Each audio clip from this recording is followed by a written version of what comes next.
It's a game time decision. We'll see him if that's the decision, but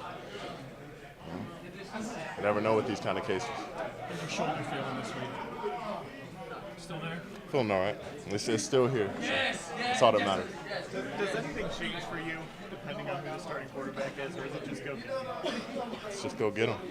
Apply the same amount of pressure, come with the same kind of effort and tenacity, and play the game you're supposed to be playing.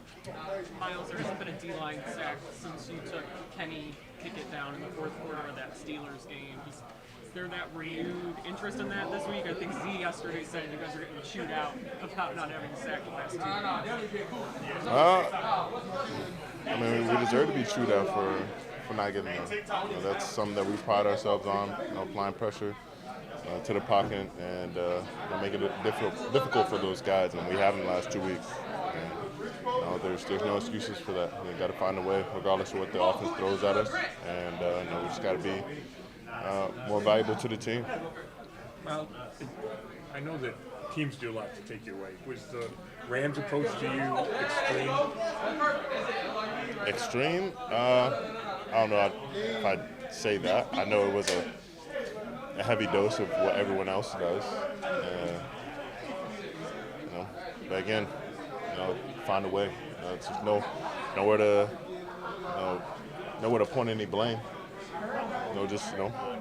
If I gotta find a matchup somewhere else, or if I gotta fight 2 or 3 guys, if I gotta be in the middle of the formation, whatever I do, if I gotta come off the ball and rush from kind of a backed up position, gotta find a way to win. I can't put on anyone else or any of the scheme or coaching. It's on me to make those plays happen. So how do you react when you have a rare game where you don't have any sacks and you don't make the no tackles? So how'd you approach the next time? Watch the film over multiple times. How could I have done better? What did they give me that I didn't take advantage of? I know there weren't many opportunities, but the few that I got, I have to be ready when they're there, and then get back in the gym. How can I get myself in tip-top shape to where this doesn't happen again? Be better cardio-wise, be better physically. Make sure that I'm limber and able to use my full arsenal of moves, stuff like that. Sean McVay said to you when you rolled up on you in the corner after the game, and kind of what you felt about what he did say to you. He said planning for me specifically is difficult, and I said I appreciate that, but the results of your planning didn't help my weekend. And what's it like to what kind of moment is like? I know you were not happy after the game with the result of the game, something like that. But what is it like to have a coach of that caliber stop and take the time, to tell you just what impact you had on his week like that? I smiled on the outside and I cried on the inside. Myles, when we talked to Jim Schwartz yesterday, said it's not just about sacks for you and the rest of that defensive line, but when you kind of get shut out the way you were shut out, but the rest of the guys weren't able to do much either. No tackle, I think only 1 tackle for loss, not a lot of backfield disruption. Does that frustrate you even more because you're receiving that attention and that should help your teammates? It's not a frustration at them because it's never a me versus them. It's never if I'm getting this, y'all should be doing this. It's we got to find a way together. I'm frustrated for us, not towards us. And we have a high standard. I have a high standard for the guys in our room and the level which we have played and can play. And so it's just comparing ourselves to that. We didn't do what we needed to the last 2 weeks. So we have to get back to our old ways. We have to get back to training and working and communicating with each other like we have before, and get back to dominating games for this team. That's how one of the reasons we've been successful. What do you think the team's mindset is coming off those 2 losses, knowing that you need to pile up these wins to get to the playoffs? I mean, they all count. but now they all count for 2, especially this one being an AFC opponent. And let's make it physical, make it grimy, make it ugly. We're not a team that plays pretty ball. It's got to be dirty, messy, sloppy. We gotta make it as physical and